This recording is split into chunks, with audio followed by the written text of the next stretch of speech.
चलिए बच्चों, good morning. कैसे हैं सब? चलिए अब हम स्टार्ट कर रहे हैं हमारा स्टैट्स का, अगर मैं बोलूं सबसे इंपॉर्टेंट चैप्टर, तो भी बात गलत नहीं होगी। इस चैप्टर के दो पार्ट हैं, सेंट्रल टेंडेंसी एंड डिस्पर्जन। तो पहले हम स्टार्ट करते हैं बच्चों सेंट्रल टेंडेंसी, सबसे इंपॉर्टेंट चैप्टर स्टैटिस्टिक्स का। आप अगर एग्जामिनेशन क्वेश्चन दिखेंगे हर बार आपको दिखेगा। सेंट्रल टेंडेंसी में हम बात करते हैं बच्चे एवरेज की। किसकी बात करते हैं? एवरेज की। अब देखिए थियोरेटिकली इस पे भी क्वेश्चन बनता है। एवरेज दो तरह की होती है, मैथमेटिकल और पोजिशनल। मैथमेटिकल के तीन टाइप होते हैं, अर्थमेटिक मीन, हार्मोनिक मीन और ज्योमेट्रिक मीन, एएम, एचएम और जीएम। और पोजिशनल में कितने होते हैं बेटे? मीडियन और मॉड। चलिए सबसे पहले बात करते हैं सबसे सिंपलेस्ट, सबसे इजीएस्ट और commonly use method am, arithmetic mean. इसके तीन तरीके बच्चों आपको पढ़ाए गए हैं, direct method, assume mean method, step deviation method. मैंने पहले भी एक बार बताई, आप मेथड कोई भी फॉलो करते हैं answer will remain same, but formula आपको याद रखें, क्योंकि पेपर में कई बार फॉर्मूला पूछा जा सकता है। समझ रहे बात को? अब पेपर में आपको कहा जाए मान लो एज्यूम मीन से निकालो, आप डायरेक्ट से निकाल दो, आपकी मर्जी। डायरेक्ट बोला जाए एज्यूम से निकाल दो, उससे आंसर पे फर्क नहीं पड़ेगा। मुद्दा क्या है कि मान लो पूछा जाए कि एज्यूम मीन का फॉर्मूला बताओ और वो आपको ना आता हो, तो वो समस्या हो जाएगी आपके लिए। क्लियर है? तो अब देखिए मेथड्स निकालने के लिए हमें तीन सीरीज का प्रयोग करना पड़ेगा। आपको याद होना चाहिए तीन तरह की सीरीज होती है डेटा पे, डिस्क्रीट, इंडिविजुअल बोलते हैं इसको आप, इंडिविजुअल, डिस्क्रीट और फर्क क्या होता है? इंडिविजुअल में डेटा सिंपली गिवन होता है, डिस्क्रीट में उसकी फ्रीक्वेंसी गिवन होती है, और कॉन्टिन्यूस में उसकी इंटरवल्स के साथ सीरीज गिवन होती है। राइट? देखिए पहले सपोज कीजिए ऑब्जर्वेशन आपको दे रखी है 5 4 3 2 1 3 1 2 बोल लो, x स्टैंड फॉर ऑब्जर्वेशन। तो मीन निकालना है, मीन का फॉर्मूला होता है summation of x divide by n। Observation का सम डिवाइड बाय n मतलब नंबर ऑफ ऑब्जर्वेशंस। तो 15 किया हमने, सम आ गया 15 divide by 5 is equal to 3। तो मीन हमारा बेटे क्या आ गया? 3। चलिए डन है। नेक्स्ट की बात करते हैं डिस्क्रीट की। डिस्क्रीट सीरीज वो होती है जिसमें बच्चों फ्रीक्वेंसी गिवन होती है। देखिए वैसे तो फर्स्ट चैप्टर की बात है, फिर भी बता देता हूं। कई बार क्या होता है, मान लो एक ऑब्जर्वेशन है 5, वो बार बार रिपीट हो रही है। मान लो 8 बार रिपीट हो रही है, मैं 8 बार क्यों लिखूं उसको? मैं लिख देता हूं कि x5 है, उसकी फ्रीक्वेंसी 8 है, तो इसका मतलब 5 8 टाइम रिपीट्स हो रहा है। तो इसके लिए मीन का फॉर्मूला होता है summation of fx divide by summation of f। मतलब x और f को मल्टीप्लाई करना है और f के समीशन से उसको डिवाइड कर देना है। करिए इसको, 5 × 8 40, 28 5 8, टोटल कितना गया 81, और f का टोटल बच्चे कितना आ गया 24। तो 81 डिवाइड बाय 24, आंसर क्या गया 3.375। कौन सी सीरीज है? डिस्क्रीट। अब देखिए कॉन्टिन्यूअस। कॉन्टिन्यूअस में जनरली इसको मैंने x लिखा है, जनरली ये CI होता है, क्लास इंटरवल। क्या होता है? Class interval. देखिए 0 से 10, 10 से 20, 20 से 30, 30 से 40 दे रखा है आपको, फ्रीक्वेंसी गिवन है। इसका भी सेम फॉर्मूला। आप अगर ज्यादातर देखेंगे टेंडेंसी में डिस्क्रीट सीरीज के और कॉन्टिन्यूअस सीरीज के सेम फॉर्मूलाज होते हैं, बट सर इसमें तो x गिवन नहीं होता बेटे, इसमें x निकालना पड़ता है। x stand for mid point. Mid point mean upper plus lower divide by 2, यानी कि 0 + 10 डिवाइड बाय 2 कितना हो जाएगा 5, 10 + 20 डिवाइड बाय 2 कितना हो जाएगा 15, 20 + 30 divide by 2 25, and 30 + 40 divide by 2 35। आगे सेम देखो, एक बार आपने क्लास इंटरवल को x में कन्वर्ट कर लिया, आपका क्वेश्चन डिस्क्रीट बन गया। क्या बन गया? डिस्क्रीट। मल्टीप्लाई कर दो बेटे fx को, ये आ गया 365, और समीशन ऑफ f कितना आ रहा है 23। तो 365 डिवाइड बाय 23। देखिए एग्जाम में ना आपको ना रफ में करना है, सारा लिखने की जरूरत नहीं है। जैसे फॉर एग्जांपल 8 × 5, ये आप इसको, आपको पता है GT यूज करते हो। GT पता है? Grand total. आप 8 × 5 कर लो, 7 × 15 कर लो, 4 हो जाएंगे, लास्ट में GT कर देना, टोटल आ जाएगा, डिवाइड बाय फ्रीक्वेंसी का टोटल कर देना।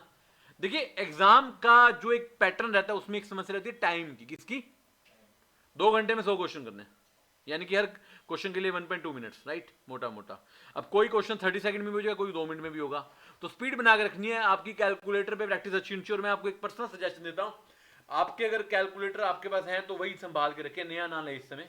और अगर नया ले रहे तो आजकल मिल लो, ताकि उसको आप 20-25 दिन प्रैक्टिस कर लो। पेपर के दिन नया कैलकुलेटर नहीं चलेगा, स्पीड नहीं बनेगी। वही कैलकुलेटर का प्रयोग करें जो आपके हाथ पर जमा हुआ है। अगर आपको लगता है आपका कैलकुलेटर खराब है तो आज ही नया ले लो और उसको 10-15 दिन प्रैक्टिस में ले आओ। ध्यान रखना इस बात को। कई बच्चे नया कैलकुलेटर लेके चले जाते हैं एग्जाम के दिन, बेटे वो वर्क ही नहीं करेगा आपके हिसाब से, देख लेना, समय खराब हो जाएगा। ठीक है ना? तो 3 मेथड हो गए इसके, 3 फॉर्मूले अलग अलग सीरीज के। अब एक होता है एज्यूम मीन। क्या होता है? देखो नाम ही क्या है, एज्यूम मीन, मतलब मैं मीन को एज्यूम कर रहा हूं। ये भी तीनों सीरीज में आता है।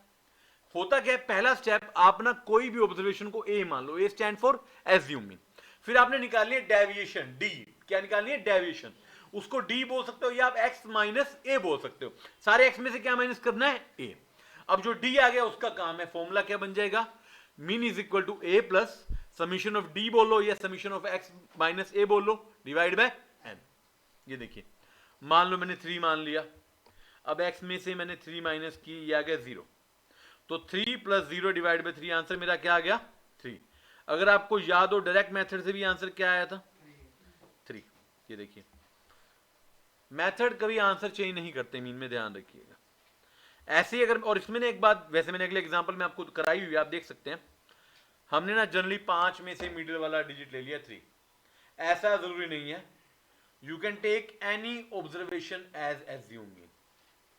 स्कूल में बच्चे पढ़ते हैं ना, कहीं उन्हें रट्टा मार रखा होता है कि बीच वाला लेना है, बीच वाले से आंसर थोड़ा इजी हो जाता है, बस जरूरी नहीं है। You can take any observation, right. अब डिस्क्रीट में भी सेम, देखिए ए निकालना है, किसी को भी ए मान लो, एक्स माइनस ए डेविएशन निकालो। अब डेविएशन को मल्टीप्लाई करना है फ्रीक्वेंसी से, तो नया फॉर्मूला बन जाएगा mean is equal to a plus summation of F into x minus a divide by summation of f. ये देखिए, एक्स माइनस ए निकल गया, आगे तो आपको आता है बेटे, मल्टीप्लाई करो आंसर निकालो। याद कीजिए ऊपर भी आंसर क्या था? 3.375। यहां भी क्या? 3.375। कुछ भी नया नहीं किया हमने, समझ रहे बात को? कुछ भी नया नहीं किया। It's all about finding out the deviation और उसको एक्स में से माइनस करना है। इंडिविजुअल के पहले मेथड में डिवाइड बाय 3 क्यों किया? डिवाइड बाय 3 नहीं किया, तो वो लिखने में मिस्टेक हो सकती है। ये तो 0 ही बनेगा ना बेटे, आंसर तो 3 ही आएगा। तभी तो, यही तो होता ना, जो चीज इररिलेवेंट होती है वो गलत भी पुट हो जाए तो उसके पता नहीं चलता, इसलिए तो पता नहीं चला हमें। आंसर तो 0 बाय समथिंग इज 0, जो मर्जी लिख लो, ठीक है ना, 5 ही आएगा वो। और यहां पर एक और बात, एन और, देखिए कई जगह पे एन लिखा होता है, कई बार summation of F. N and summation of F both stand for same thing, right. चले अब थर्ड की बात करते हैं, कॉन्टिन्यूअस।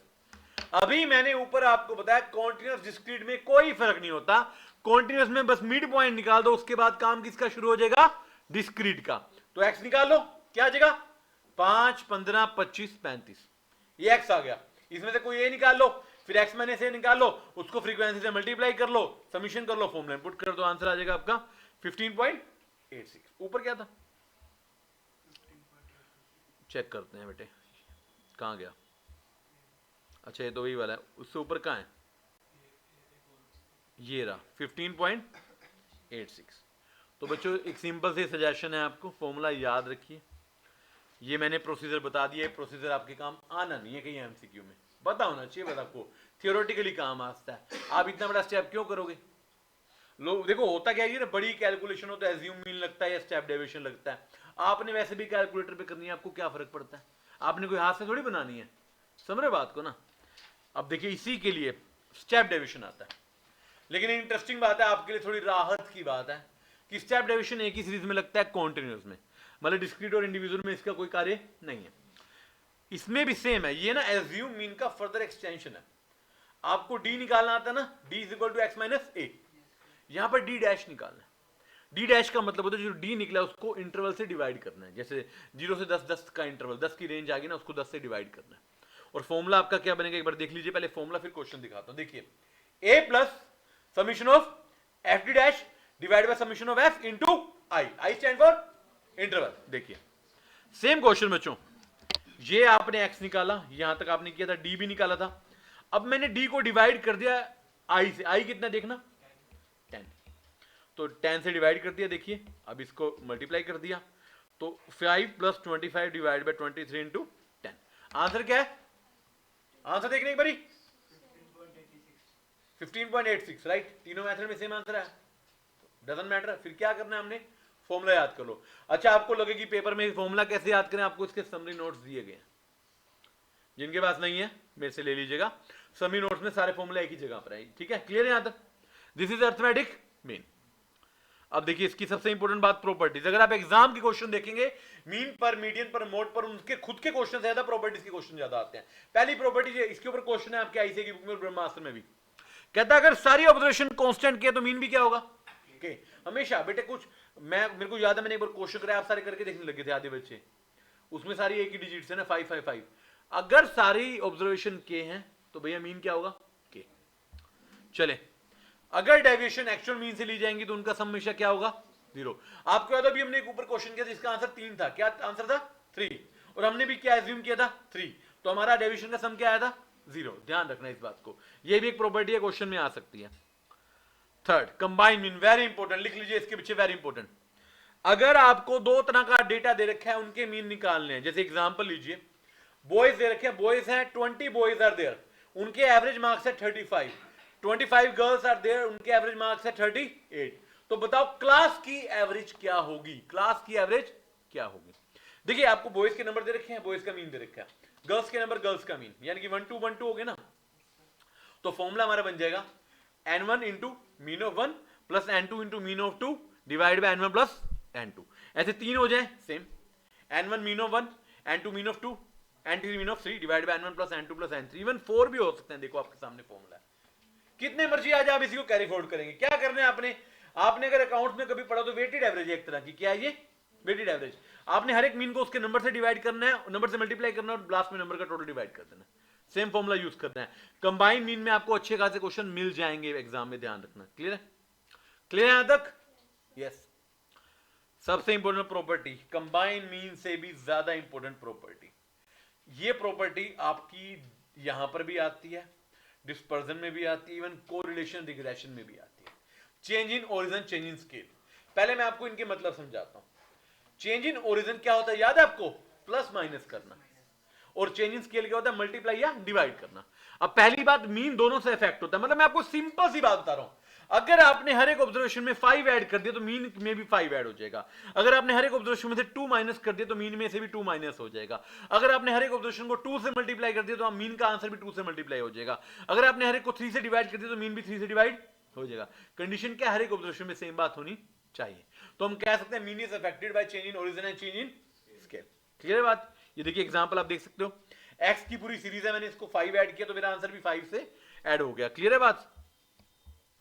इसका आपको एक फॉर्मूला देता हूं जो पेपर में आता है, ये है फॉर्मूला, ये लिखा आता है कई बारी, ये रहा, mean of y is equal to a plus mean of x, a stand for change in origin, a मतलब प्लस या माइनस। अब ना एग्जाम में क्वेश्चन ना बड़ा इंटरेस्टिंग सा आता है, इस तरीके से आता है एग्जाम में ना, y की फॉर्म में इक्वेशन होती है, ठीक है, किसकी फॉर्म में, y की फॉर्म में, और आपको मीन दिया होता है x का, अब पूछते हैं y का मीन। अब बच्चा सोचता है कि यार y तो दे रखा, कहां पुट करूं, y का मीन y में ही पुट करके निकलेगा, क्योंकि y stands for observation of y। मैंने क्या बताया, अगर ऑब्जर्वेशन में चेंज होगा तो मीन में भी चेंज हो जाएगा। जैसे क्वेश्चन देखो, अगर लिखा है y is equal to x minus 7 और x बार दे रखा है 9, तो y बार कितना आ जाएगा, 9 माइनस 7 2, x की जगह पे x बार पुट करना है, क्या पुट करना है, x बार। इससे क्या पता चलता है कि मीन हमारा चेंज इन ओरिजिन से इफेक्ट होता है। ऐसे चेंज इन स्केल का मतलब, मान लो y है, x दे रखे 5 4 3 1 2, y is equal to 4x, मतलब मैं x के सारी ऑब्जर्वेशन को 4 से मल्टीप्लाई कर रहा हूं, तो आपको क्या लगता है क्या होगा इसके बाद, मीन भी 4 से मल्टीप्लाई हो जाएगा। आंसर आप चेक कर सकते हैं, देखिए इसका आंसर 5 बाय 15 3 है, इसका 60 बाय 5 12 है, तो इंटू 4 हो गया ना। इसका फॉर्मूला होता है y is equal to y bar is equal to b into X bar. जो भी आंसर में सेम उस तरीके जैसे ओरिजिन में किया पुट कर देना। जैसे क्वेश्चन देख लो, अगर गिवन है y is equal to x by 2 और x बार 8 है, तो बच्चों आपके साथ y की बार कितना होगा, 8 बाय 2 4। सिंपल, कुछ भी करने की जरूरत नहीं है, क्वेश्चन आता है, अच्छे से आता है। मतलब मैं आपको बोलूं कि मीन निकालने से ज्यादा इंपॉर्टेंट ये वाली प्रॉपर्टीज हैं, तो आपको क्वेश्चन इसी में मिलने हैं ज्यादातर। क्लियर है बात? ये आपका क्या है, अर्थमेटिक मीन। क्लियर बात, यस और नो? अब क्वेश्चन देखिए, एक अलग क्वेश्चन, इसमें ओरिजिन भी है और स्केल भी है, तो पेपर में जनरली ऐसा क्वेश्चन आता है, मतलब आपने एडिशन भी कर देनी है और मल्टीप्लिकेशन भी कर देनी। मीडियन, ये क्या होता है भाई साहब, median middle most value, right. Median कैसे निकलता है पता है किसी को, याद है? देखिए कुछ बच्चे ना डायरेक्टली निकाल देते हैं, वो आंसर गलत हो जाता है। इंडिविजुअल सीरीज की बात करता हूं, पहले आपको सीरीज को असेंडिंग ऑर्डर में पुट करना है। असेंडिंग का मतलब क्या होता है, मतलब बढ़ता क्रम, छोटे से शुरू करके बढ़ते तक जाएंगे। सिंपल, आप सीरीज को असेंडिंग ऑर्डर में लगाएंगे, फिर आप सिंपल सा मीडियन का फॉर्मूला लगाएंगे n+1/2 टर्म। जो n है उसको 1 से ऐड करके 2 से डिवाइड करेंगे। इसका भी सिंपल शॉर्टकट है, अगर आपका ओड नंबर है तो आपका आंसर बिल्कुल मिडिल वाली वैल्यू आएगी, अगर आपका नंबर इवन है तो बीच वाली दो वैल्यू का एवरेज आएगा। ठीक है ना, निकाल के देखने की जरूरत नहीं है, इतना बड़ा करने की जरूरत नहीं है। चलिए देखो शॉर्टकट लिख ही दिया है वाला जो बताया। डिस्क्रीट सीरीज में क्या करते हैं, सेम डिस्क्रीट सीरीज में असेंडिंग ऑर्डर लगाएंगे। अब यहां पर होने वाली कॉमन मिस्टेक दूसरी, बच्चे ने एक्स को असेंडिंग ऑर्डर में लगाते हैं, एफ को नहीं लगाते। बेटे जो एक्स की कोरस्पॉन्डिंग एफ है उसको भी लगाना पड़ेगा। उसके बाद आपने सिंपल सा फॉर्मूला करना है n+1/2 आइटम 2 टर्म, बट उसको ढूंढना है सीएफ में। सीएफ क्या होती है, क्यूमुलेटिव फ्रीक्वेंसी। सर हाँ, एफ को क्यूमुलेटिव में कन्वर्ट करना है, मतलब हर एक एफ को नीचे वाले एफ से ऐड करते जाएंगे। जैसे 5 + 4 9 9 + 2 11 11 + 6 17 17 + 7 4। और याद रखिएगा आपका जो समीशन ऑफ एफ है वो सी एफ के लास्ट पॉइंट से इक्वल होगा। अगर ये सेम नहीं है तो आपका आंसर, आप क्वेश्चन कहीं पर गलत कर रहे हैं। तो जिसमें लाई करेगा, लाई किसमें करता है, लाई अगली वाली में करता है। किसमें करता है, जैसे 12.5 आया तो 11 भी है 17 भी। आप बताओ 11 में लाई करेगा 17 में लाई करेगा, तो 17 के सामने x कितना है 7, तो मीडियन क्या आ जाएगा, सिंपल, कुछ भी करने की जरूरत नहीं है। क्लियर है बात। चले अब बात करते हैं कॉन्टिन्यूअस की। सर कॉन्टिन्यूअस में इंटरवल दे रखे होते हैं, अब यहां पर मिड पॉइंट का रोल खत्म हो जाता है, यहां पर एक नया फॉर्मूला आता है। और बच्चे मीडियन के सारे फॉर्मूले ध्यान से देखिएगा, क्योंकि आगे आगे आपकी ना जो है सीरीज आनी है वो वाली पार्टीशन वैल्यू वाली, क्वार्टाइल है ना, उसमें परसेंटाइल उनमें इनका प्रयोग होगा।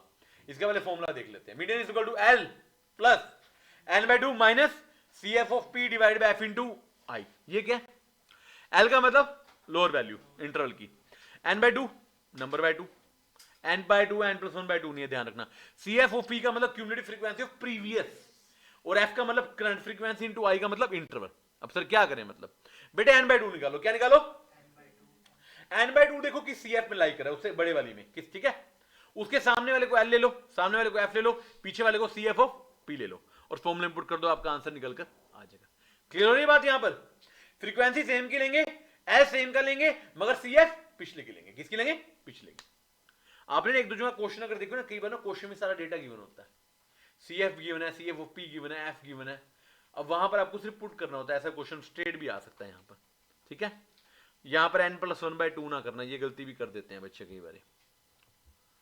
बीडिंग की प्रॉपर्टी, पहली प्रॉपर्टी सेम है, बिल्कुल सेम है। क्या है पढ़ना, अगर सारी ऑब्जर्वेशन कांस्टेंट के है तो मीडियन भी क्या होगा, इनफैक्ट ये प्रॉपर्टी मोड की भी है, ये प्रॉपर्टी मीन की भी है। सेकंड क्या, मीडियन भी ओरिजिन से और स्केल से इफेक्ट होता है, मतलब मल्टीप्लाई से भी होता है और डिवीजन से भी होता है। इसको मैं अलग से करा के दिखा रहा, जो मीन में किया वही सेम फॉर्मूला लगेगा, ठीक है। पार्टीशन वैल्यू बेटे बेस्ड ऑन मीडियन है। मीडियन कितने पार्ट में डिवाइड करता है, 2 पार्ट में। मीडियन कितने पार्ट में डिवाइड करता है, 2 पार्ट में। अब क्वार्टाइल आया था, क्वार्टाइल कितने पार्ट में डिवाइड करता है, 4 पार्ट में। क्वार्टाइल कितने होते हैं, 3, Q1 Q2 Q3। डिसाइल कितने में करता है, 10 पार्ट में। कितने होते हैं, 9, D1 से D9। ऐसे परसेंटाइल कितने में करता है, 100 पार्ट में। कितने होते हैं, P1 से P99। बेटे एग्जैक्टली फॉर्मूलाज मीडियन के ध्यान रखना, सिर्फ क्या करना है, जैसे मीडियन n/2 करता है तो क्वार्टाइल n/4 करता है, तो जहां वो n+1/4 कर देंगे, डिसाइल में n+1/10 कर देंगे, परसेंटाइल में n+1/100 कर देंगे। बट सामने k भी है, k का मतलब कौन सा नंबर है। मान लो 58वां डिसाइल 58वां परसेंटाइल निकालना, तो उसको 58 से मल्टीप्लाई करना पड़ेगा। दूसरा क्वार्टाइल निकालना, 2 से मल्टीप्लाई करना पड़ेगा। देखो फॉर्मूला समझ आएगा। ये देखो मैंने k लगा रखा है, दिख रहा है आपको फॉर्मूला इंडिविजुअल सीरीज का। क्वार्टाइल का k n+1/4, डिसाइल का k n+1/10, परसेंट का k n+1/100। k stand for कौन सा नंबर है, सिंपल, और कुछ नहीं करना। ऐसे ही सेम फॉर्मूला किसमें लगेगा, डिस्क्रीट में लगेगा। उसके लिए बस CF निकालनी पड़ेगी। क्या निकालनी पड़ेगी, CF। और अगर मैं आप देखो, ये देखो सामने आपके, बात करता हूं कॉन्टिन्यूअस की, इसमें क्या होगा। कोई बच्चे एक बार जोर सी मीडियन का फॉर्मूला बता दे, जोर से बोलो। L plus n/2 minus CF of P divide by F into. अब इसको क्वार्टाइल में बनाते हैं, L plus K n/4 minus CF of P divide by F into I. अगर डिसाइल में चल जाए, L plus K n/10, percentile में K n/4, 100, मतलब वो n/2 को ही रिप्लेस किया हमने और कुछ नया नहीं किया। फ्रीक्वेंसी भी वैसे आएगी, CF भी वैसे आएगी। क्लियर है? तो मीडियन अच्छे से आएगा तो ये सारे आ जाएंगे। डन है बच्चों यहां तक? मोड, मोड बोलो, मोडाल वैल्यू बोलो, the most repetitive value in A series, एक ऑब्जर्वेशन जो बार बार बार बार आ रही है। ठीक है ना? इंडिविजुअल में क्या करेंगे, काउंट कर लो, जो सबसे ज्यादा आ रहा है उसको बोल देंगे मोड। क्या बोल देंगे? मोड। डिस्क्रीट में वेरी सिंपल, देखो सबसे ज्यादा कौन आता है, जिसकी फ्रीक्वेंसी सबसे ज्यादा होती है, तो जिसकी फ्रीक्वेंसी सबसे ज्यादा उसको क्या मान लोगे? मोड। बात खत्म। कॉन्टिन्यूस में फॉर्मूला आता है, कॉन्टिन्यूस में क्या फॉर्मूला आता है पढ़ना, L plus F1 minus F0 divide by 2F1 minus F0 minus F2 into I। Sir ये क्या आ गया? F का मतलब फ्रीक्वेंसी होता है ना, ये तो बस चल रहा होगा। जिसकी फ्रीक्वेंसी सबसे ज्यादा उसको F1 मान लो। क्या मान लो? F1। उससे ऊपर वाला F0, उससे नीचे वाला F2 और F1 के सामने वाला L। बात खत्म। क्लियर हुई बात? सेम एग्जांपल देखो, इसमें F देखना सबसे ज्यादा किसकी है? 12 की, तो 12 क्या हो गया? F1, उससे ऊपर F0, उससे नीचे F2 और उसके सामने L। पुट कर दीजिए, आंसर आपका आ जाएगा। सिंपल सी बात है, no need to do anything else. Clear बात? क्वेश्चन आ सकता है, बड़े आराम से आ सकता है। प्रॉपर्टी, पहली प्रॉपर्टी बच्चे हमेशा कितना same, if all observation are constant k the mode will be k. Mode is also affected by change in scale and change in origin. Simple. ठीक है?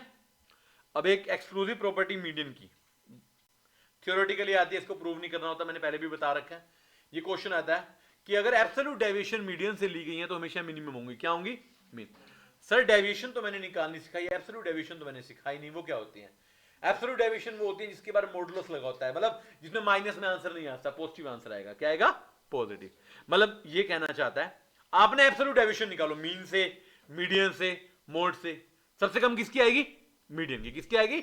मीडियन की, ऑलवेज। क्लियर है यहां तक? बोलो जी। सर मीडियन मोड का relation बता सकते हो? बिल्कुल sir, mode is equal to 3 median minus 2 mean. Mean mode is equal to 3 median minus 2। अब ऐसा नहीं कि पेपर इतना आसान है कि मोड ही पूछेगा हर बार। वो मोड देकर मीडियन देकर मीन पूछ सकता है, मोड देकर मीन देकर मीडियन पूछ सकता है। क्लियर है यहां तक? ये ना बच्चों ने पढ़ रखा होता है, कुछ बच्चों ने स्कूल में मीन, मीडियन, मोड, आगे वाले नहीं पढ़ रखे होते। आगे मतलब मीन के भी कई प्रकार हैं। एएम तो कर लिया आपने, जो सिंपलेस्ट मीन आपने किया उसको एएम बोलते हैं या मीन बोल लो। दो और है, हार्मोनिक मीन और ज्योमेट्रिक मीन। तो हार्मोनिक मीन की बात करेंगे पहले, एचएम। हार्मोनिक मीन में फॉर्मूला क्या होता है? देखो बड़ा इंटरेस्टिंग फॉर्मूला है, n divide by 1/x1 plus 1/x2 plus 1/x3 into sorry up to 1/xn। ये क्या मतलब हुआ? जैसे मान लो ये सीरीज है आपकी 5 4 3 2 1, तो फॉर्मूला क्या आएगा? ऊपर n मतलब कितने नंबर है? 5, ऊपर 5, नीचे 1/5, second 1/4 plus 1/3 plus 1/1 plus 1/2। Solve कर लेंगे। सर सोल्व कैसे करेंगे? तो आपको आना चाहिए, मैं पूछना चाहता हूं आपसे। इक्वेशन मैंने बना दी, सोल्व कैसे करोगे? कैसे? हाँ जी, 1 सबको m प्लस करेंगे, 1/5 m प्लस 1/4 m प्लस, इस तरीके से करते जाएंगे। लास्ट में क्या करेंगे? n divide by mrc, answer आ जाएगा आपका। ठीक है? ये m क्या होता है? मेमोरी। मेमोरी में सेव होता जाएगा उसके। क्लियर है बात? अच्छा, कई बार ना बच्चे ना दूसरा क्वेश्चन करते हैं, क्वेश्चन आंसर करते हैं क्योंकि मेमोरी डिलीट नहीं होती। मेमोरी को कैसे डिलीट करते हैं? 2 बार mrc दबाना पड़ेगा, एक बारी में नहीं होगा, ध्यान रखना। कई बार तो 2 बारी में भी नहीं होता, कैलकुलेटर कई बार टेक्निकल कुछ पंगे कर देता है, तो ध्यान रखना मेमोरी 0 आएगी तो ही अगला क्वेश्चन करना, नहीं तो आपके सारे आंसर गलत हो जाएंगे आगे। ठीक है ना? तो m प्लस करके क्या करना है? n/mrc। ठीक है? चलिए, सेम डिस्क्रीट में कैलकुलेटर ट्रिक सेम है, फॉर्मूला चेंज हो जाएगा। n की जगह क्या आ जाएगा? Summation of f, n same होता है। नीचे क्या आ जाएगा? देखो एक बारी, f1/x1 प्लस f2/x2, ऐसे f1/xn। इस क्वेश्चन को देखो, f का टोटल 21 है, डिवाइड बाय पहले की फ्रीक्वेंसी 1 तो 1/5, दूसरे की फ्रीक्वेंसी 5 तो 5/4, फिर 7/3, फिर 8/2। कैलकुलेटर सोल्व करेंगे, हमारा आंसर निकल कर आ जाएगा। ठीक है? पेपर कैसे बताएगा कि हार्मोनिक मीन है या अरिथमेटिक मीन है? एक तरीका तो होता है गिवन होता है, दूसरा तरीका बताया था आपको, याद करो। अभी आ जाएगा, वो लिखा होगा, बता दूंगा। ठीक है? जिन बच्चों को नहीं समझ आया बताऊंगा अभी। क्वांटिटीज में सेम फॉर्मूला है, एक्स निकाल लो, आगे भाई summation of f divide by f1 by x1 plus f2 by x1 x2 plus f3 by x3 up to fn by x1। इस तरीके से आपने करना। मतलब ये क्वेश्चन आपका नोटबुक पे अगर आप सोल्व करने बैठेंगे तो बहुत बड़े टाइम में जाएगा, आपको कैलकुलेटर का प्रयोग करना पड़ेगा। सिंपल वाले कैलकुलेटर, मोबाइल वाले कैलकुलेटर नहीं चलेंगे, ध्यान रखना। 12 डिजिट का 10 डिजिट का नॉर्मल कैलकुलेटर जो होता है ना, इवन कई कैलकुलेटर पे चलता भी नहीं, आपने ध्यान दिया होगा। क्लास में था एक दो बच्चों के पास ना कैलकुलेटर, उस पर नहीं चल रहा था, ध्यान रखना। कैलकुलेटर आपका ऐसा हो जिसमें सारे चलें, जिसमें जीटी हो, जिसमें m प्लस हो, m माइनस हो, m आर सी हो, सारी फंक्शन होने चाहिए। तो इसको बोलते हैं हार्मोनिक मीन। क्या बोलते हैं? हार्मोनिक। प्रॉपर्टी सेम है। पहला क्या है? अगर सारी ऑब्जर्वेशन कांस्टेंट के हैं तो हार्मोनिक मीन भी क्या होगा? के। कंबाइन का फॉर्मूला इस पे है क्वेश्चन हमारे पास, ब्रह्मास्त्र में भी है, आईसीआई में भी है। फॉर्मूला क्या होता है इसका? पढ़ने एक बारी, n1 plus n2 divide by n1 by h1 plus n2 by h2। ये भी किससे सोल्व होगा? कैलकुलेटर से। ज्योमेट्रिक मीन जीएम सुना कभी? सुना होगा। वैसे एक बात बताऊं आपको, याद दिलाऊं अगर मैं, एएम जीएम आपका मैथ्स में भी आता है एक चैप्टर में, एपीजीपी में, सीक्वेंस सीरीज में कुछ मैचिंग होती है उससे इसकी। वैसे ज्योमेट्रिक मीन कैसे निकलता है आपको पता ही है, अंडर रूट करके निकाला। इवन आपने इंडेक्स नंबर में निकाला था। फिशर का फॉर्मूला क्या होता है? लेस्पेर और पास्चे का ज्योमेट्रिक मीन ना, तो आपको पता ही है। देखिए इंडिविजुअल सीरीज में बेटे आप लोग नोटबुक नहीं लेके आते, फिर मोबाइल से क्यों चला रहे हो? नोट मतलब आप लोगों ने लिखा नहीं हो, मैं मान लू ये, फिर नोटबुक क्यों नहीं है आपके पास? चलिए ज्योमेट्रिक मीन क्या बनेगा बच्चे? x1 into x2 into x3 up to xn, उसकी power 1 by n। Simple, 1 by n। जैसे इसमें देखो 5 है तो 5 इंटू 4 इंटू 3 इंटू 1 इंटू 2 की पावर 1 बाय 5, 120 की पावर 1 बाय 5। इसको सोल्व कैसे करें? देखो इसके ना दो तरीके होते हैं। एक तो हमेशा मैंने बताया आंसर से उठा लो। कैसे उठा लो? वो क्या होता है, उसको क्या बोलते हैं? उसको trial method, hit and trial method, या रिवर्स टेक्निक बोल सकते हैं कि उल्टे से चला दिया हम। जैसे वो पता है कहां में होता है, पेपर में कैसे होता है, मैं उसको पहले वो बताता हूं। कई बार ना ऐसे होता है, जैसे 27 की पावर 1/3 है, तो आपके पास ना ऑप्शन दे रखे हैं, मान लो 1 2 4 3। अब क्या करो, पुट मान लो 2 की पावर पुट करके देख लो, इस तरीके से नहीं पुट होगा, लेकिन 3 की पावर पुट हो जाएगी तो आंसर आपका निकल जाएगा। उस तरीके से आप निकाल के दे सकते हो। क्वेश्चन में दिखाऊंगा आपको, किया था हमने। आप रिवर्स टेक्निक यूज की जा सकती है। जब क्वेश्चन बहुत बड़ा होता है ना, तो रिवर्स टेक्निक को फॉलो किया जाता है। इवन हम लॉजिकल रीजनिंग में भी करते हैं, कई जगह पे आपने देखा होगा। कई क्वेश्चन नहीं समझ रहा, आंसर पुट कर दो। हर जगह नहीं काम में होती है। कुछ बच्चे तो आते ही हिसाब से कि हर जगह आंसर डाल के देख लो, ऐसा नहीं होता, ठीक है ना। अब इसका शॉर्टकट क्या बताओगे मुझे? पता किसी को? तुमको बचपन से पता था, इतने इंटेलिजेंट बच्चे हो यार। कुछ नहीं करना, 120 इसको 1/5 है। पहले क्या करो, क्या करेंगे? पहला स्टेप, अंडर रूट कितनी बार? 12 बार। कितनी बार? 12 टाइम। फिर करेंगे -1, फिर उसको डिवाइड कर देंगे बाय n। n का मतलब 1/5, मतलब किसे डिवाइड करेंगे? 5 से। किससे करेंगे? 5 से। फिर क्या ऐड करेंगे उसमें? +1। अब देखो, अब लास्ट स्टेप में बच्चे गड़बड़ करते हैं। मल्टीप्लाई इक्वल टू मल्टीप्लाई, दोनों साथ साथ 12 बार। कितनी बार? एक बार एक बच्चा, अगर शुरू को याद है, शुरू के बैच की बात है, मैंने उसको लिखवाया, वो क्लास में नहीं आया, तो उसने बाद में देखा तो उसने क्वेश्चन किया, उसका आंसर गलत आया। कह रहा मैंने स्टेप सेम फॉलो किया। मैंने कैसे? उसने क्या किया, पहले 12 बार मल्टीप्लाई किया, फिर 12 बार इक्वल टू किया। साथ साथ करने हैं। Multiply equal to multiply equal to multiply equal to multiply equal to 12 बार करेंगे, आपका क्या आ जाएगा? आंसर आ जाएगा। Very simple. ये आप कहीं और भी प्रयोग करते हो इसका ना? कहां पे करते हो? मैथ्स में करते हो किसी चैप्टर में? कौन चैप्टर में? लॉग में। एग्जैक्टली, लॉग में, ठीक है ना। चलिए सेकंड डिस्क्रीट। डिस्क्रीट में कुछ नया नहीं है, सिर्फ x के ऊपर पावर आ जाएगी कौन सी? f की। किसकी? f की। फॉर्मूला क्या पढ़ेंगे एक बारी? x1 की पावर f1 इंटू x2 की पावर f2 ऐसे सो ऑन xn की पावर fn होल की पावर 1/n। सोल्व कर लीजिए। अब जो अंदर की पावर है इनको सोल्व कर लेना है हमें, इनको सोल्व कर लेना है हमें आंसर को यहां पे लेकर आना है, इस फॉर्म में जो हमारा आंसर है। अब देखिए 2985984 5 टाइम 0 की पावर 1/25। अब भैया इसको कैसे सोल्व करेंगे? भाई कैलकुलेटर ही करा पाएगा, और तो कोई तरीका बचता नहीं हमारे पास। इसलिए अब इतने बड़े को सोल्व करना, आपको हम लोग लेके सोल्व लगे तो फिर सारा दिन यही लग जाएगा। 2 घंटे में एक ही क्वेश्चन होगा, नहीं वो भी गारंटी नहीं कि सही होगा। तो शॉर्टकट का प्रयोग करें। अंदर की पावर सोल्व करनी है आपने, और होल की पावर रखकर 1/n करके उसको फॉर्मूला 12 टाइम वाला फॉर्मूला लगा देना, आपने कुछ भी नहीं करना। फिर वही बात, कॉन्टिन्यूस में क्या फॉर्मूला होगा? अरे यार कॉन्टिन्यूस और डिस्क्रीट में सेम फॉर्मूला होता है सर। कॉन्टिन्यूस में तो इंटरवल होता है, इंटरवल को हम किस में कन्वर्ट करते हैं? मिड पॉइंट में एक्स। तो एक्स भी आ गया, एफ भी आ गया, पुट करके आंसर निकाल लो, सिंपल सी बात है। और यहां पर मैं आपको क्लैरिफाई कर दूं, कुछ बच्चे जो टाइम पास करते हैं, ज्योमेट्रिक मीन दिया हुआ है अरिथमेटिक में निकाल देंगे, बेटे am HM GM same answer नहीं देते। एएम के सारे मेथड सेम देते हैं, वो अलग बात है। ये 3 अलग अलग मेथड है, अलग अलग सिचुएशन में यूज होते हैं। ये कभी सेम आंसर, कई बार ना आंसर ना ऑलमोस्ट सेम होता है, बट 0.25 0.12 ऐसे फर्क आ जाता है, तो क्वेश्चन तो गलत हो जाएगा आपका, मान के चलिए। अगर पेपर में बोला ज्योमेट्रिक मीन निकालो तो ज्योमेट्रिक मीन ही निकालना, अर्थमेटिक मीन ना निकालना कि हमको एम आता है आंसर सेम होगा, ऐसा नहीं होता, आंसर अलग अलग होता है। प्रॉपर्टी भी सेम है, पहली प्रॉपर्टी सेम है, क्या है? अगर सारी ऑब्जर्वेशन कांस्टेंट के है तो ज्योमेट्रिक मीन भी बेटे क्या होगा? कांस्टेंट के।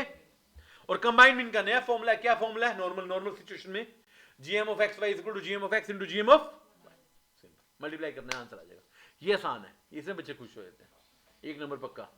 और यकीन मानिए पेपर में आपका अगर 100 नंबर का पेपर है ना मैथ्स स्टैट एलर का, तो आपको 25-30 क्वेश्चन ऐसे मिलेंगे जो 10-20 सेकंड वाले होंगे, 25-30 ऐसे मिलेंगे, 25 से 40 जो एक मिनट वाले होंगे, और बाकी जो बचेंगे ना 20-25 वो 1.5 मिनट, 1.25 मिनट, 2 मिनट वाले होंगे। तो इनका टाइम वहीं पर यूज करना है ताकि 2 घंटे पेपर हो सके, स्पीड को मेंटेन करके।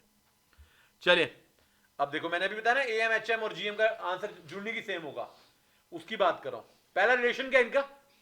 Am into HM is equal to GM का स्क्वायर, या बोलू GM is equal to under root of AM into GM होता है ज्योमेट्रिक मीन है, सिंपल सी बात ना, इससे निकाल सकते हैं। अब देखिए थ्योरी, सर थ्योरी आती है बेटे, वैसे मैं बोलूं जितना मैंने कराया उससे ज्यादा तो थ्योरी आती है, न्यूमेरिकल कम आते हैं, आधा मतलब थ्योरी अगर मान लो न्यूमेरिकल अच्छा भी आ गया तो भी वो थ्योरी को 50% तो जगह देगा ही देगा। हमने ऑब्जर्व किया कि 70% भी दे देता है, ठीक है ना। देखिए बेस्ट मेथड कौन सा है? मीन या अर्थमेटिक मीन। रिजिडली डिफाइन कौन से हैं? एएम जीएम एचएम और मीडियम। कौन सा रिजिड नहीं है? मोड। मोड बिल्कुल डिफिकल्ट नहीं है। मोस्ट यूज्ड मेथड कौन सा है? सर एएम है। मोस्ट पॉपुलर मेथड कौन सा है? मोड है। सैंपलिंग से कौन सा फर्क नहीं पड़ता? मीडियन पे, क्योंकि देखो और सबसे ज्यादा सैंपलिंग से फर्क कौन पड़ता है? मोड पे। सारे पढ़ते हैं मगर मोड ज्यादा होता है। ओपन एंड क्लासिफिकेशन कौन सी होती है? Less than more than value, उसमें सबसे ज्यादा कौन यूज होता है? मीडियन। अब ये देखिए लास्ट पॉइंट, ये आपको अब समझ आएगा। अगर सारी ऑब्जर्वेशन कांस्टेंट है तो एएम जीएम एचएम इक्वल होंगे। सारी ऑब्जर्वेशन डिस्टिंक्ट है तो am is greater then GM is greater then HM होगा। और अगर जनरली पूछा गया आपसे तो अब आपको क्या पता इक्वल है ज्यादा है, तो आप बोलेंगे AM is greater than equal to GM is greater than equal to HM. Clear है? तो इसमें वो पॉइंट आया नहीं। वैसे कोई बच्चा बता सकता है मुझे? अभी मैंने पूछा था एएम जीएम और एचएम का प्रयोग कहां कहां पर होता है, जल्दी से बताइए। अब रेशियो में किसका प्रयोग होता है? अच्छा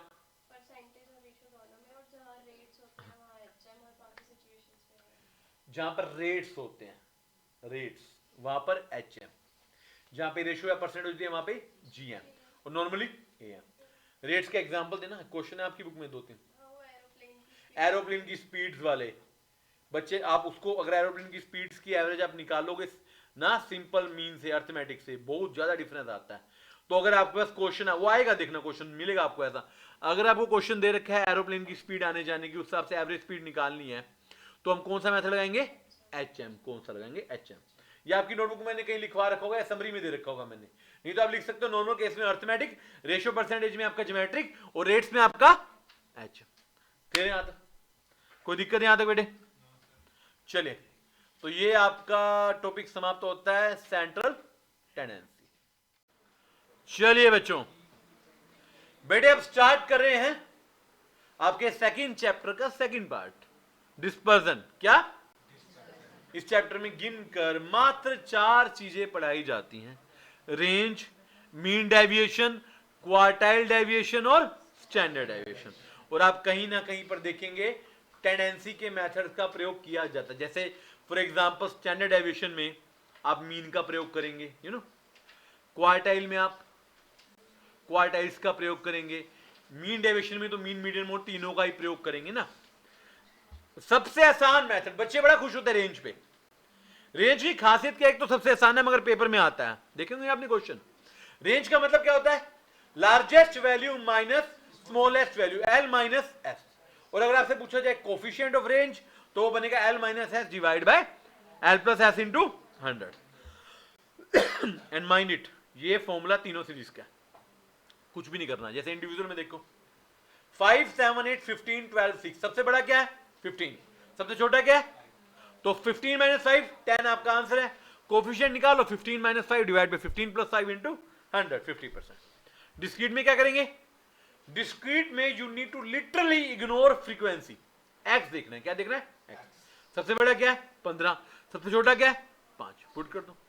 इवन कॉन्टिन्यूस में भी एक्स निकालना ही नहीं है, एफ को इग्नोर करो, सी आई देख लो, क्लास इंटरवल, सबसे लोएस्ट वैल्यू क्या है 0, और इंटरवल की सबसे बड़ी वैल्यू क्या है 40, तो आंसर क्या आ जाएगा 40 माइनस 0 40, और कोफिशिएंट क्या आ जाएगा 40 minus 0 divide by 40 plus 0 into 100। एक बात मैं आपको बताऊं, अगर जब भी आंसर कॉन्टिन्यूस सीरीज का आएगा और वो 0 से शुरू होगी सीरीज, तो आंसर हमेशा कोफिशिएंट 100 आएगा। यहां पर हल्का सा फर्क है, कई बार ना एग्जाम में पता नहीं चलता कि कोफिशिएंट पूछा या रेंज, कई बार वो कोफिशिएंट में रेंज आंसर देते हैं, रेंज में कोफिशिएंट। आपको देखना है आंसर अगर परसेंटेज में है तो वो कोफिशिएंट निकालेंगे आप, नॉर्मल है तो आप रेंज निकालेंगे। प्रॉपर्टीज ऑफ रेंज देखो, घूमती फिरती दोबारा वही प्रॉपर्टी आ गई, हमारी पुरानी सहेली है ना, कह रहे अगर सारी ऑब्जर्वेशन कांस्टेंट के हैं तो रेंज भी क्या होगी के ना, नहीं चेंज है। मैंने जब बोला ना सेम, सारे बच्चों ने ऐसे एग्री किया, उल्टा चलेगा, ये डेविएशन डिस्पर्जन पे काम करे। अब आंसर क्या आएगा 0। अब इस प्रॉपर्टी को दिमाग में डालो क्योंकि आगे भी यूज होनी है, दोबारा देख लो एक बारी, अगर सारी ऑब्जर्वेशन कांस्टेंट के हैं मतलब सारी सेम है तो रेंज हमेशा क्या आएगी, सिंपल यार, लार्जेस्ट भी सेम स्मॉलेस्ट भी सेम, तो आंसर 0 ही आएगा ना, सिंपल सी बात है। Second, range doesn't get affected by change in origin, plus minus से फर्क नहीं पड़ता, but get affected by change in scale. Multiply divide से फर्क पड़ता है, अगर स्टार लगा, स्टार का मतलब क्या है, with A modulus function, with A modulus मतलब जो बी होता है, बी मल्टीप्लाई करते हैं, अगर वो माइनस में होगा तो भी हम उसको प्लस में लेंगे। जैसे एग्जांपल समझाता हूं, देखिए y दे रखा है आपको, क्या दे रखा है 5 minus 3x, range of x दे रखी है 2, रेंज ऑफ y निकालनी है। पहले तो मुझे बताओ इसमें ओरिजिन और स्केल क्या है। सर ये 5 ओरिजिन है और 3 क्या है स्केल, तो 5 को तो इग्नोर करेंगे, 3 से मल्टीप्लाई करेंगे। अब 3 तो माइनस में है, मैं माइनस 3 का आगे मॉडुलस लगा दूंगा तो प्लस का 3 हो जाएगा। तो अगर x की रेंज 2 है तो y की रेंज क्या आएगी 3 इंटू 2 6, क्या आएगी 6। क्लियर है, फर्क समझ आया। वहां पर सब पे ओरिजिन और स्केल दोनों से फर्क पड़ा था, यहाँ पे ओरिजिन को इग्नोर करेंगे और स्केल का क्या लगाएंगे मॉडुलस। जिन बच्चों को याद नहीं दोबारा कहा दूं, ओरिजिन का मतलब होता है प्लस, जो आगे डेटा होता है प्लस वाला, स्केल का मतलब होता है जो मल्टीप्लिकेशन या डिवीजन में होता है। ठीक है, चले बेटे आपस में बातें नहीं। देखो फॉर्मूला अगर पेपर में पूछा जाए, range of y is equal to modulus b into range of mean deviation. अब देखो इसके नाम में ना थोड़ा सा झोल है, इस बेचारे का नाम तो मीन डेविएशन है, हमारे ये मीन मीडियन मोड तीनों से निकाला जाता है, क्योंकि इसके मेथड का नाम मीन है, इसका खुद का नाम मीन है। तो आपको कोई सर मतलब क्या है, मतलब क्या, मैं आपको पहले मीन से निकालना सिखाता हूं। यार कुछ नहीं करना, आपने पहले मीन निकालना है। क्या निकालना है, मीन निकालना आता होगा ना। अब जिन बच्चों को मीन नहीं आता उनको आएगा नहीं, पहले निकालो एक्स बार मीन। अब मीन को हर एक एक्स में से माइनस कर दो, हर एक एक्स में से माइनस कर दो, तो एक्स माइनस एक्स बार आ जाएगा, उसका समीशन कर दो। फॉर्मूला क्या बन जाएगा, mean deviation is equal to summation X minus X bar divide by N. दिमाग में डालो ये फॉर्मूला, ये सेम फॉर्मूला मीडियन में आएगा, मीन की जगह मीडियन लिख दूंगा, मोड में मीन की जगह मोड लिख दूंगा।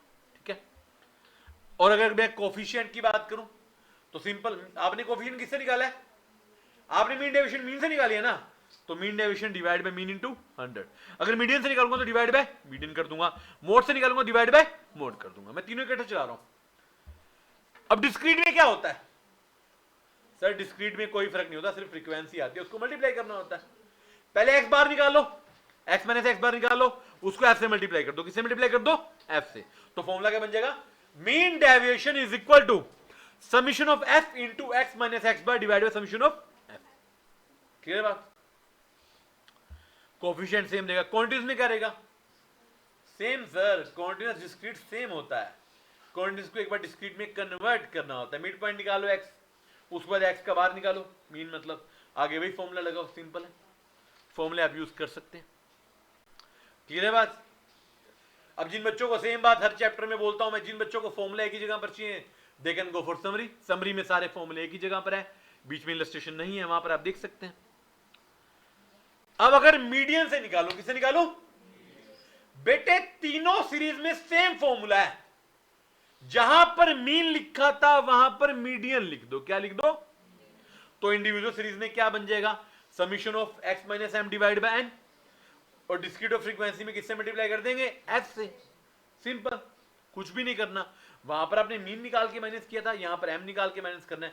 फर्क क्या इन क्वेश्चन में? मेहनत डबल हो जाती है कि पहले मीन निकालो मीडियन निकालो। और ज्यादातर हमने देखा अगर एग्जाम में ऐसा बड़ा क्वेश्चन आया ना, वो कई बार मीन मीडियन निकाल के भी दे देते हैं कि डबल ना करना पड़े आपको मेहनत, खुद ही दे देते हैं वो क्वेश्चन को उस हिसाब से। ठीक है ना? इवन क्वेश्चन ऐसा भी आता है, दो क्वेश्चन इकट्ठे भी आते हैं, पता है आपको? दो क्वेश्चन का डेटा इकट्ठा आ सकता है कि पहले वाले में मीडियन निकाल दो, दूसरे में मीन डेविएशन निकाल दो, तो दोनों के दो नंबर बन जाएंगे ना फिर आपके उस हिसाब से। और कोफिशिएंट कैसे निकलेगा? जब मीन से निकाला था, नीचे किससे डिवाइड किया था? मीन से। तो यहां किससे डिवाइड करेंगे? मीडियन से। सिंपल, क्लियर है? कोई समस्या नहीं होनी चाहिए इसमें। और सेम मोड में, मोड में क्या आ जाएगा? मीन की जगह मोड।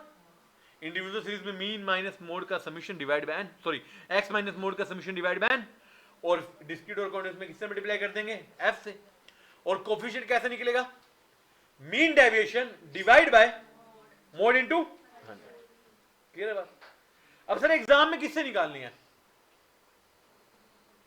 जो क्वेश्चन कहेगा बेटे आगे ध्यान दीजिए। एक बात बताओ, मैंने मीन डेविएशन मीन से निकाली, मीडियन से निकाली, मोड से निकाली, क्या आंसर सेम होगा? क्या आंसर सेम होगा? क्यों? जब मीन मीडियन मोड खुद भी आंसर सेम नहीं होता तो उनकी डेविएशन सेम नहीं हो सकती। ठीक है ना? चले,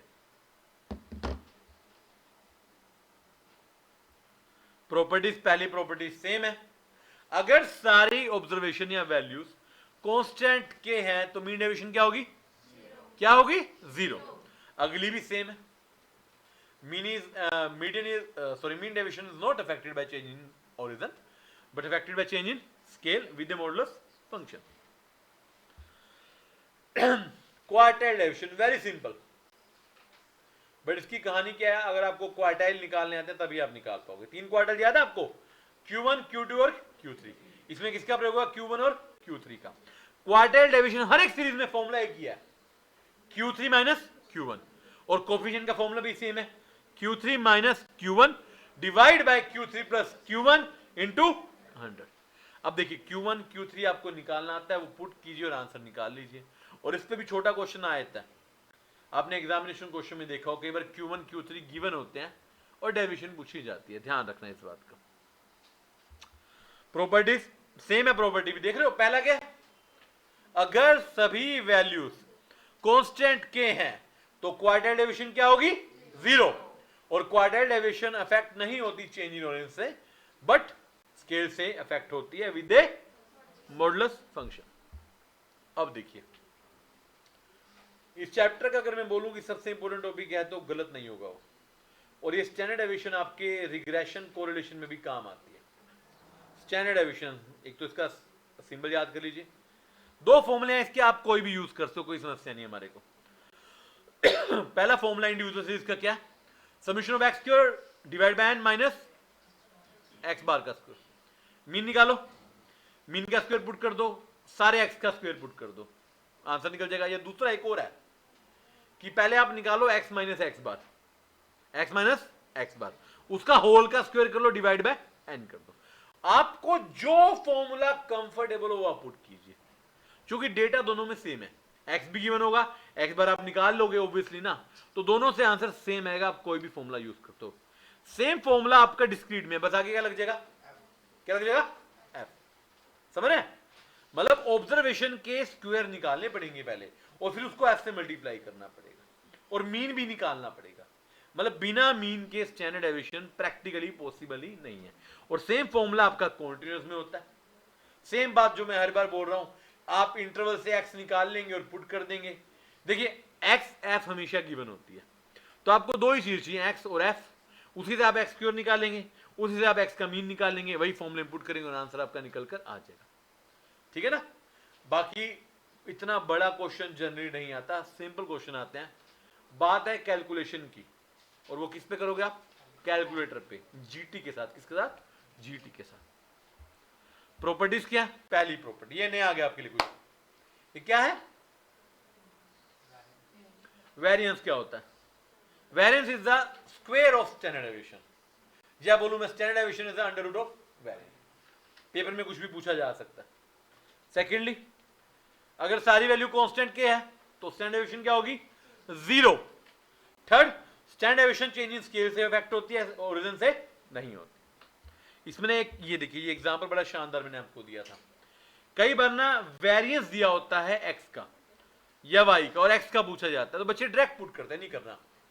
पहले आपको वेरिएंस को स्टैंडर्ड डेविएशन में कन्वर्ट करना है। एक्स का स्टैंडर्ड डेविएशन निकालो, फिर उसका स्क्वायर करके एक्स का वेरिएंस निकालो, डबल मेहनत लगेगी। वेरिएंस को आप डायरेक्टली फॉर्मूले में पुट नहीं कर सकते।